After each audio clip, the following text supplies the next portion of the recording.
அவங்க கேட்ட இடங்கள் வந்து முதல்ல லைட் ஹவுஸ் கார்னர், அதில் எவ்வளோ பேர் நிற்கலான்னு நீங்கள் சொல்லுங்கள். அந்த லைட் ஹவுஸ் கார்னர் ஜங்ஷனில் அது ஒரு டர்னிங் பாயிண்ட். அது அந்த இடத்துல திரும்புகிற இடம் தானே அது.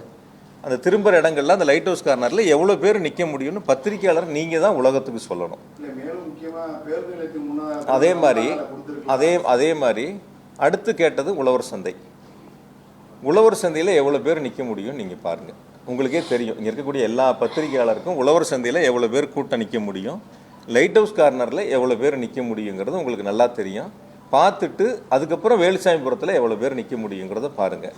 இந்த 3 இடங்களில் எது அதிகமான நபர்கள் நிற்க முடியும், எது அதிகமான நபர்கள் கலந்து கொள்ள முடியும், பொதுமக்களுக்கு எந்தவித போக்குவரத்தும் இடையூறு இல்லாமல் எந்த இடங்களில் அந்த கூட்டம் நடந்தால் மக்களுக்கு சிரமம் இல்லாமல் இருக்குங்கிறது நீங்களே ஒரு கணம் சிந்திச்சு பாருங்கள். லைட் ஹவுஸ் கார்னர் கொடுத்துருந்தா ஒரு கால் பக்கத்தில் அமராவதி ஆறு இருக்குது, இந்த பக்கம் பெட்ரோல் பங்க் இருக்குது, அது ஒரு திரும்புகிற இடம், நகரை விட்டு வெளியே போகிற இடத்துல திரும்புகிற இடங்கள். அந்த இடங்கள் அந்த சந்திப்பு இருந்தால் ஒட்டு மொத்தமாக மாநகரம் முழுக்க ஒரு போக்குவரத்து நெரிசல் ஏற்பட்டிருக்கும். எனக்கு தெரிஞ்ச வரைக்கும் அந்த இடத்துல இருந்திருந்தால் ஒரு அதிகபட்சம் ஒரு 7000 பேர் நிற்கலாம், 5000லேருந்து ஒரு 7000 பேர் நிற்கலாம். நீங்கள் உழவர் சந்தை கொடுத்துருந்தா ஒரு 3000லேருந்து ஒரு 5000 பேர் நிற்கலாம். சேர் போட்டாலே நம்ம அந்த இடத்துல ஒரு 2000 சேர் தான் போடுறோம். அது மாதிரி தான் கூட்டங்கள் ஏற்பாடு பண்ணுறோம். பொதுவாக ஒரு அரசியல் கட்சி கூட்டம் நடத்துறங்கிறது, இப்போ நாங்கள் நடத்தும் போது 1000 பேர் கலந்துக்கிட்டால் அதுக்கான இடத்த தேர்வு செய்வோம், 5000 பேர் கலந்துக்கிட்டால் 80 அடி ரோட்டில் போடணும்னு முடிவெடுப்போம்.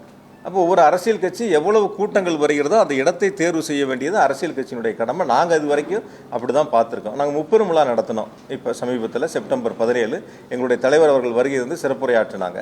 அப்போ எவ்வளோ பேர் வருவாங்க, நாங்கள் ஒரு 2 லட்சம் பேர் வருவாங்கன்னு எதிர்பார்த்தா 2.5 லட்சம் பேர் வந்தாங்க.